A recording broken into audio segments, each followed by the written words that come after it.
The Belonger, a novel, written by Kathleen Mehuron, and narrated by Kathleen Hewitt. Chapter 4. The sky was pitch dark, and the bamboo torches around the perimeter of their pavilion were ablaze.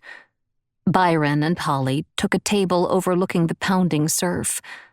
Suspended in the crest of the waves, phosphorescent algae glowed like fireflies flitting around on a summer night back home in Vermont. Neither of them said a word when they first sat down. Holly assumed it was because he, like she, didn't feel the need to. At this moment she was proud of herself, and Byron too. Somehow they had pulled it off. They were living their mutual dream and, for tonight at least, it felt great. Anthony was indeed gone. Holly settled comfortably into her chair and let the sound of the waves calm her. The surf sprayed up a mist that washed across her face, making her close her eyes and smile. She didn't change her expression at all when she started talking to Byron. "Since there are 2 lobster specials, let's each order one of them. That way we can taste both." This was standard operating procedure for Holly. Since Byron was her child, she felt she could take great liberties with him in any restaurant. He chided her in an even tone. "You're assuming I want to share." Holly ignored his comment. She deliberately turned the corners of her lips up and tried to make her eyes twinkle at him. She knew he was used to her picking off of his dinner plates. When the waiter, Kel, came over, she asked him, "Can you bring us some small plates? We will want to divide everything." "We can split the servings for you in the kitchen, madame." "Please, mademoiselle." Why is it so hard for everyone to remember I'm single? "And don't bother. We like to do it ourselves." Byron laughed at her, apparently over her use of the word we. Fabienne appeared at the kitchen door. She seemed timid and out of place standing there. For some time now, Holly had observed the way she watched Byron and hung on his every word. She felt a bit sad about it, because there were so many other girls coming and going from his life these days. Every new week brought with it an influx of tourists who were out to have a good time. Byron was still so young. He was in the phase of his life where he liked nothing better than to have a late night out with a new woman. She supposed it was easy pickings for him. He could easily take a tourist off the beaten path, to meet a famous artist, to a local bar on the other side of the island, to hear music at a place that always made him get up and play guitar with them. Byron was a great guitar player. Holly thought that alone must make him something of a girl magnet. I wonder what song he sings to the ladies when he's asked to sit in with the band. Holly was sure her son would be horrified to know she also wondered if he had sex with these girls on those first nights out. She hoped against hope he was using protection. She would never dare bring that up with him, of course, as he was now a grown man. Still, she sometimes worried. She didn't want Byron to sacrifice his youth the way she had. Her employers in Vermont, the Trombleys, and Montez's parents, Coralise and Sanford, were what had saved her from complete ruin when she got pregnant. Them and good old-fashioned hard work. Byron, seemingly immune to Fabienne's presence, called to Kel, "Please bring the conch salad out for a starter, but we won't order our entrees until Monsieur Curry gets here." Holly gulped and then blinked at him a few times as she rolled his words around in her head. "Your father is coming? Why didn't you tell me?" Byron shrugged. "I forgot. It was a last-minute thing. Dad called and wanted to meet to discuss some land we own up by the lighthouse, so I invited him. I thought we could talk about it after dinner. Is that okay?" The wheels had already been set in motion, so it would do no good at all for her to argue with him. Once again, she felt disheveled and tired, and alarmingly, she found her heart was suddenly pounding like a jackhammer. "Why does everything having to do with Dad have to be a big deal?" Byron asked. "Can't he just come over once in a while?" Holly shot up from her chair. "Of course, he's your father. And the last person I want to see right now. You just surprised me, that's all." Do you want anything more to drink?" He held up his beer to inspect what he had left, then shook his head. Holly flew through the kitchen entrance to the area behind the bar and poured a healthy amount of single malt scotch into a rocks glass. She tossed it down, then poured a second and carried it back out to the table. Tears stung her eyes as she sipped her drink. When on earth am I going to get over Montez Curry? Chapter 5. Sitting across from Byron, Holly blinked back her tears and tried to appear nonchalant about Montez's arrival, but she was suddenly deeply troubled that she hadn't brushed her hair since she'd gotten out of the shower. If only I had known he was coming tonight. Maybe I should excuse myself and go freshen up.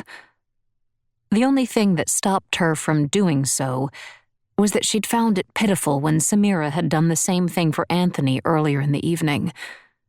So instead, she hung her head and took another sip of whiskey. The plain truth of the matter was, she had known Montez for over 2 decades. No shade of lipstick or hair brushing would change how he felt about her now. She'd pretty much tried everything from flirting to ignoring the man. Nothing had worked. Resigned, she sat back and tasted the conch salad, moaning quietly with pleasure. It might be the last pleasure she would have tonight. Maybe ever again. I don't want to love Montez, but I do. I'll just have to accept the fact he was the one for me and I blew it. I'm not sure what I did wrong, but I lost him. Holly was a young woman when Montez arrived in Vermont for a seasonal job. She wondered then if all men from the Caribbean carried such a light inside of them. He reminded her of a rare mineral sample she'd studied in science class, a volcanic glass that had hardened with fine brown minerals trapped inside. Held to the light, it glowed through with a warm color, the chocolate at the center feathering into deep hues of honey at the edges. So seemed Montez to her, with his shining eyes and easy laugh. She was spellbound. Although Montez spoke English, he did it with a lilt in his voice that sounded almost like he was singing when he spoke. It was beautiful to hear, and prompted her to ask him, "What do they call people from Grand Turk?" "Belongers," he explained. "My family and I are native to the island, and have historical ties in the West Indies going back many generations. In some of the other British territories, they use the term belonger as well." He then flashed a smile so bright she could still recall all these years later how it had made her tremble. Holly couldn't believe that after all these years, just the memory of that smile still caused her to shiver. She ran her hands up and down the goosebumps on her arms. "Do you want me to go get a sweater for you, Mom?" Byron was a good son, but it wasn't like him to be so attentive. She wondered if he felt a bit guilty about asking his father to dinner without consulting her, and thought he might do a good deed to compensate for it. Dragged back into the present, Holly shook her head as she put another spicy morsel into her mouth. She glanced to her left and spotted Montez as he swept into the dining area, and then doubled over, laughing out loud. What is he doing? Holly scanned the darkness near the entrance, only to see Anthony Bascombe join Montez. Dear God, no. While it was no surprise that Anthony had been drinking heavily, it appeared that Montez had as well, which was uncharacteristic of him. Heaven help us all. Holly started to stand up, then thought better of the idea and plopped back down in her chair with one hand over her heart. She was nervous, no question about it. The sauce of her first course had contained chunks of spices and large flecks of fresh cilantro. She immediately set to exploring the surfaces of her teeth with her tongue in preparation for Montez's arrival. If Holly had known Montez would be walking in with Anthony, she would have removed one of the chairs from the table so there were only 3 places available. As it was, the 2 of them approached rapidly and occupied the 2 empty seats at her table before she could do anything about it. Byron's eyes lit up, and he tightened his lips together to keep from laughing at her discomfort, Holly suspected. She grunted when she noticed her two unwanted guests had carried drinks from outside, plastic cups and straws, with them into her restaurant. Although she thought it rude to carry in a cocktail they hadn't paid for at the Sand Dollar, it eliminated the need for the waiter to hurry over to the table just as the dinner service was becoming quite crowded, so she resisted the urge to say something about it. Anthony impishly peered across the table at Montez, and then to Byron on his left. They both leaned toward him.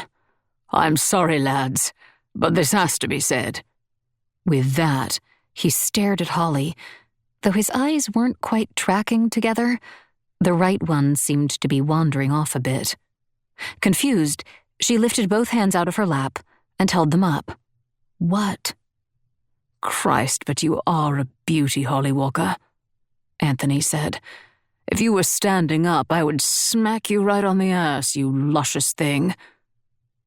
Everyone at the table seemed startled, not the least Holly. Terrific. The guy who wants me is this jerk. She was fuming, but she pretended to be deadly calm as she leaned forward on her elbows, hoping venom shot out of her eyes, and said, "Then I am thankful I'm sitting down, Mr. Bascombe. Something else needs to be said as well. Did you know I keep a very large aluminum baseball bat behind the bar? In 2 steps, Fabienne could reach over and hand it to me, and I could knock you out cold."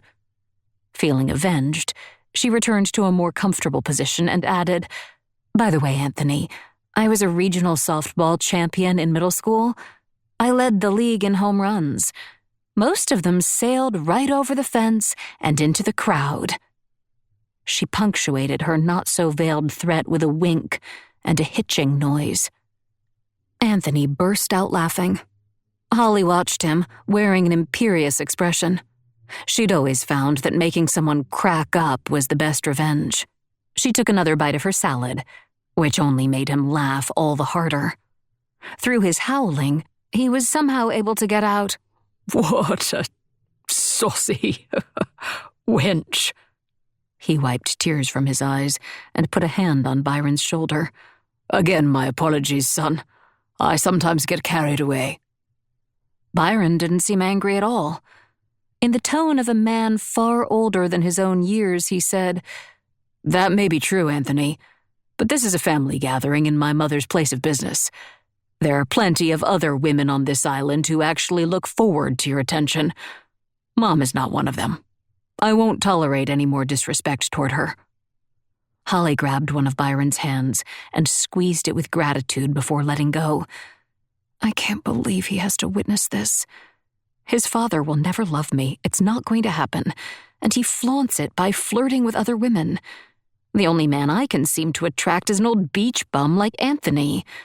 I always wanted Byron to have a family, a real family. Something I never had." She tried very hard not to betray her feelings, her roiling sense of guilt and shame. Tears, once again, stung her eyes. Thank God no one was paying attention to her. Montez had a proud look on his face as he patted Byron's shoulder, but it was Anthony who he addressed. "My son handled that well, don't you think? He put you in your place without spoiling a perfectly good evening. Now don't make me sorry I invited you, Anthony. I do know you can behave when you want to. I've seen you do it.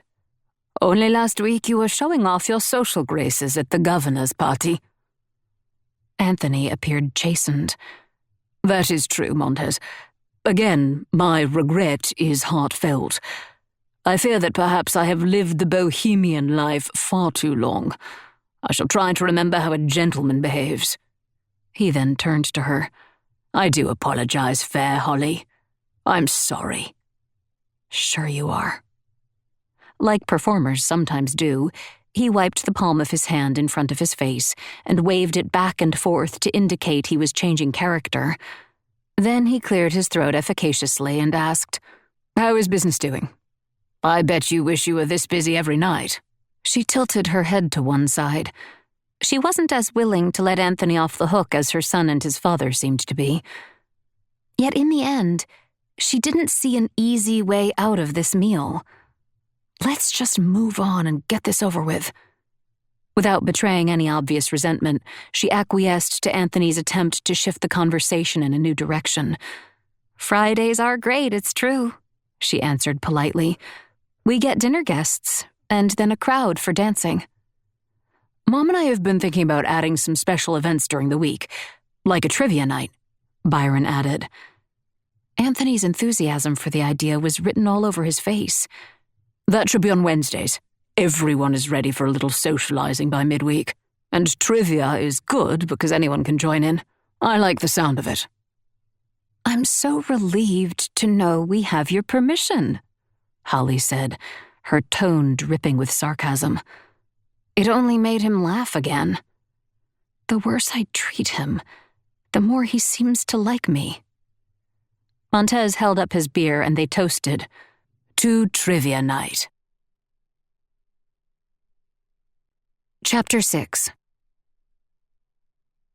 When Samira brought over an order of cracked conch appetizer, Montez stood and kissed her on both cheeks. He held on to her hands as he scanned her up and down. Holly saw Byron roll his eyes in embarrassment.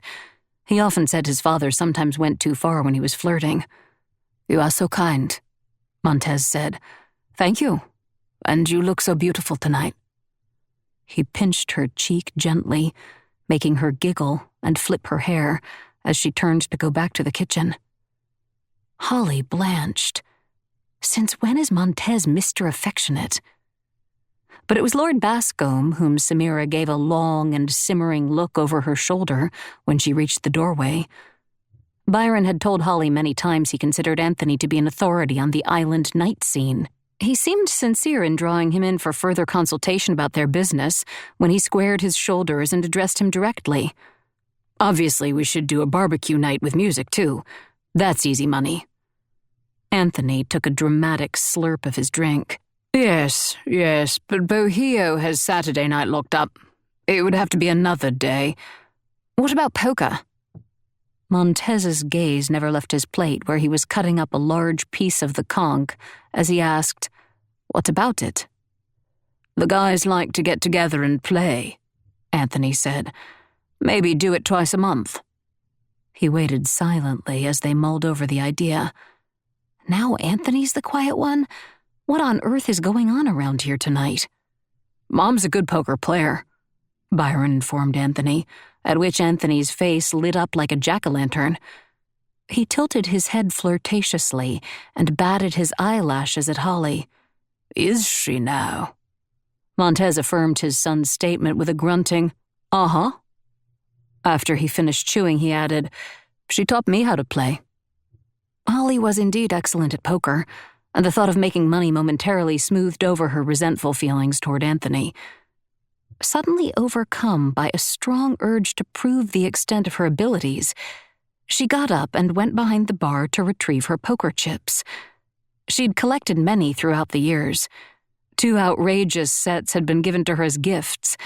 One had been customized with her name in fuchsia, and the other had a variety of completely naked male models on them. She returned with her arms stacked, the naked men front and center. "How many people are you talking about? I've got plenty of chips." Anthony recoiled from the sight of naked men, but he managed to reply smoothly, "That depends. Should it be invitation only or open to the public?" He popped a morsel of his appetizer into his mouth.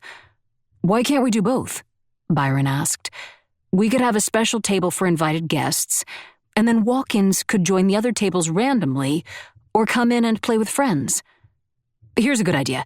The walk-in players could be offered a chance to earn their way up to qualify for a seat with the experienced group. We'll create a tournament. That might bring them in week after week." Holly's glance shifted across the 3 men. "Twice a month on Thursday? We do have a dinner crowd those nights, but it tends to thin out by 8. If we set up the tables afterward, it could get to be a late night. A group like that is going to be a drinking crowd."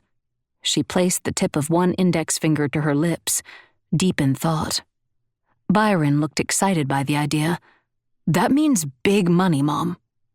She loved it when he was this engaged about a project, but she still had her doubts about where the venture might lead. It also might bring big trouble, she said slowly. It's not like there are alcohol control laws here on Grand Turk, except on Sunday. The later it gets, the more unruly it could become, especially since we don't really have a closing time. You are only saying that because it was Anthony's idea, Byron said, rolling his eyes. There's such a thing as being too cautious. I like this plan. I'd just like to think things through, Holly countered. Let's try this. You be in charge of the big barbecue night and buffet. I'll stay late on Thursdays. Let me handle it. I'm more than capable. Once again, Montez appeared to like the way Byron was taking charge. He put his hand on his son's shoulder and said, You might want to hire my cousin Howard as a bouncer. You're going to want a big guy who's tough. 2 of the men I play poker with are police officers, Anthony added. As long as they're in the restaurant, I don't see much trouble brewing. That should be some comfort. Montez gave his son a look. Call Howard. Holly chewed on her thumbnail, an old nervous habit. After some mental calculations and reflection, she nodded. We'll try it out. Byron gave her a look. Isn't that what I just said? Holly laughed. Maybe give it 2 months and see if it's profitable. Whether or not it's worth the trouble in the end. Montez, can you give me Howard's phone number? She pulled her cell out of her pocket and handed it to him. He punched in the contact information. Anthony seemed genuinely pleased. He began to spin a yarn about what Holly suspected was his fantasy for the endeavor. And you, Holly, will play at the head table. Your beauty will be the centerpiece of every poker night. And no worries about the late nights. Just play until you're tired, then you can bow out.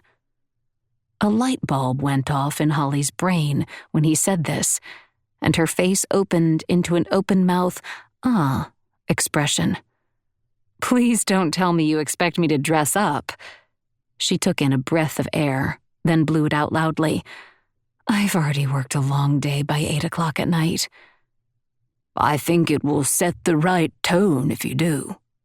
Anthony looked at her with obvious admiration, and Holly watched both Montez and Byron avert their eyes from the sight of it. Holly turned toward Montez, whose lips were pinched in thought. What do you think, Montez? It took a few moments before he begrudgingly agreed. I think Anthony's right, Holly. You want to make it a special affair. If you wear a nice dress, everyone else will take notice.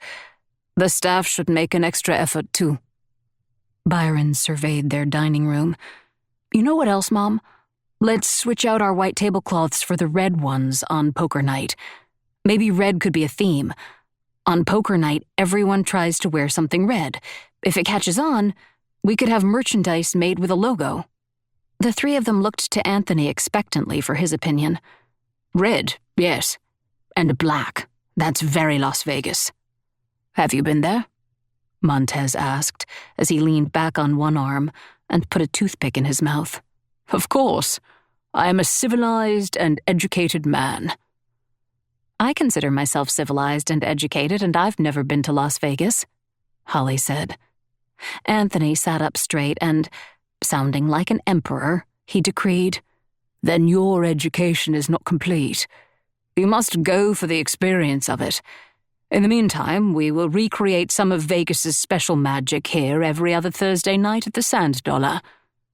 With that, Anthony gestured to their waiter, indicating with a circular motion that he wanted another round of drinks. The foursome had already finished their meal when the band began to play. They started with a few soft instrumentals as a way to do a sound check without disrupting the patrons' conversations. On that cue, Byron got up and wandered from table to table, saying hello to everyone. He also gave a thumbs up or down from each position to the front man, who adjusted his soundboard accordingly.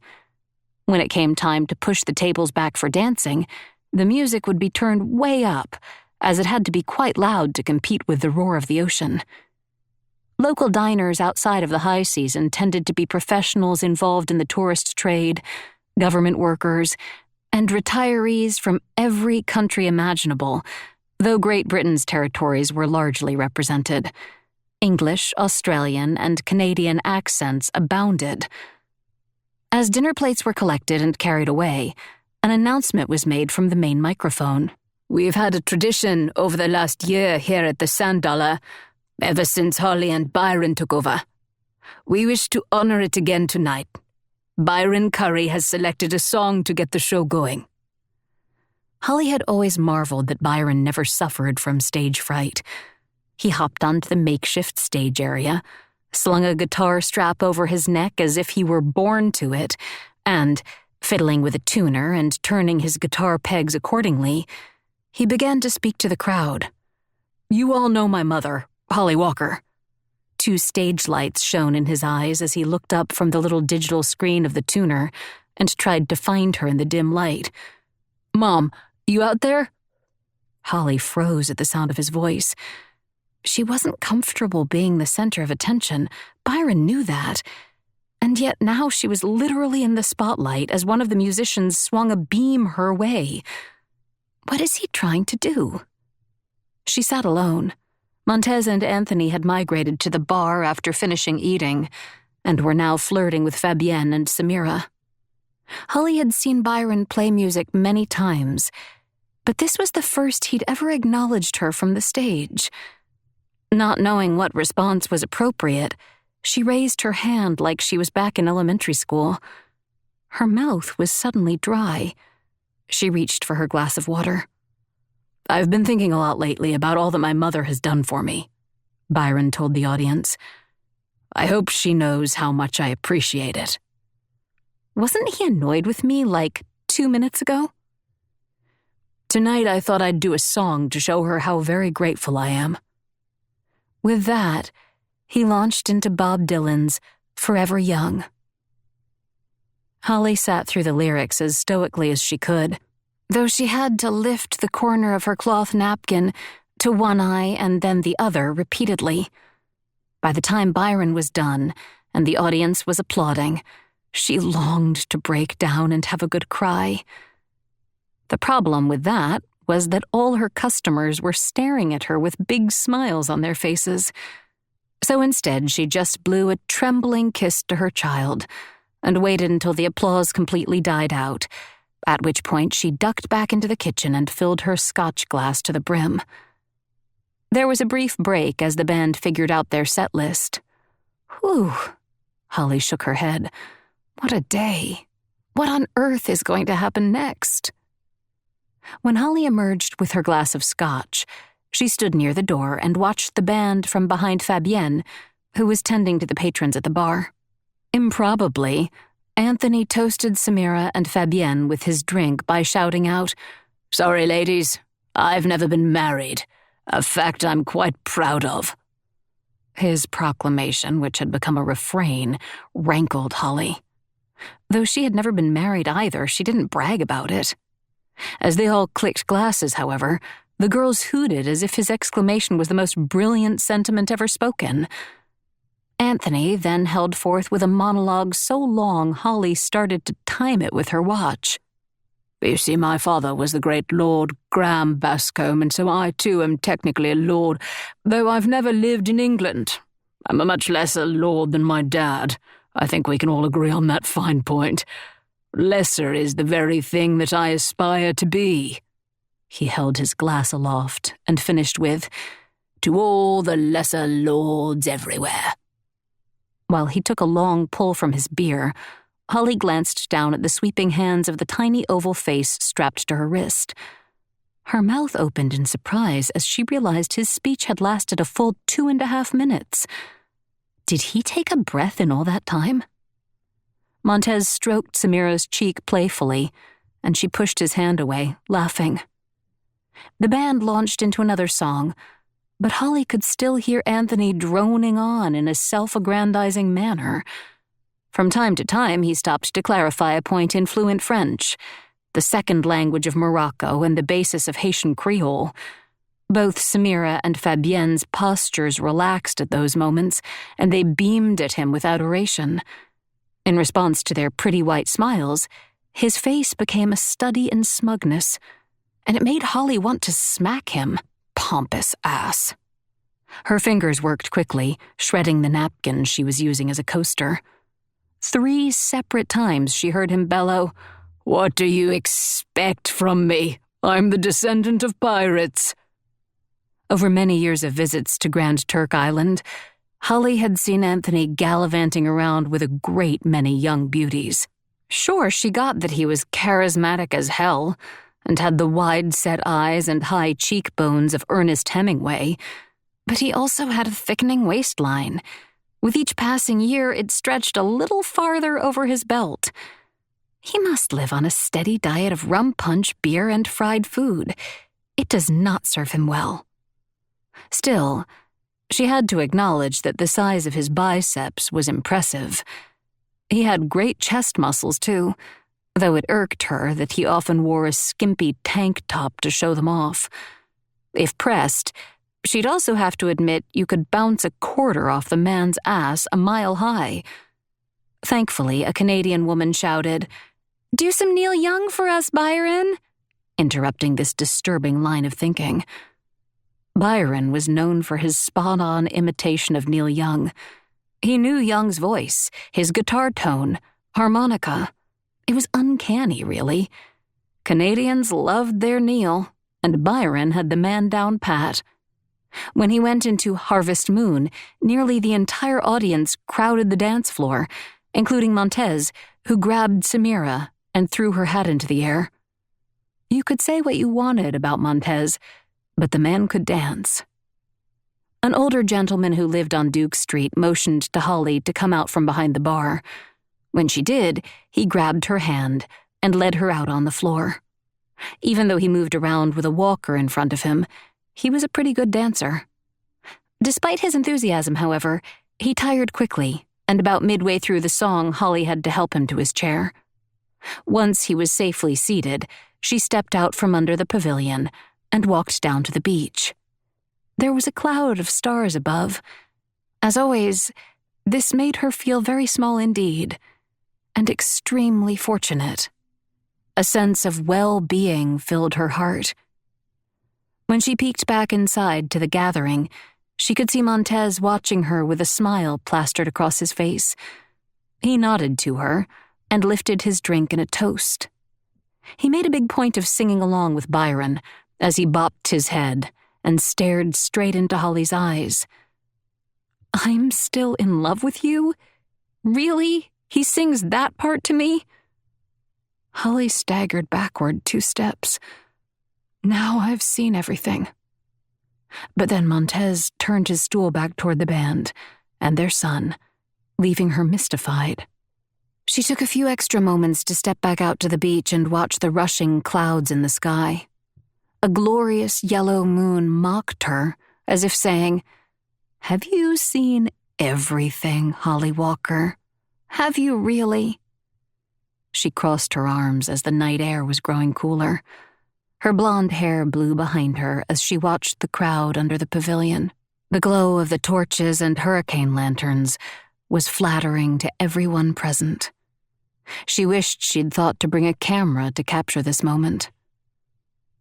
Byron and I are creating something beautiful here, putting our personal stamp on a long-standing business.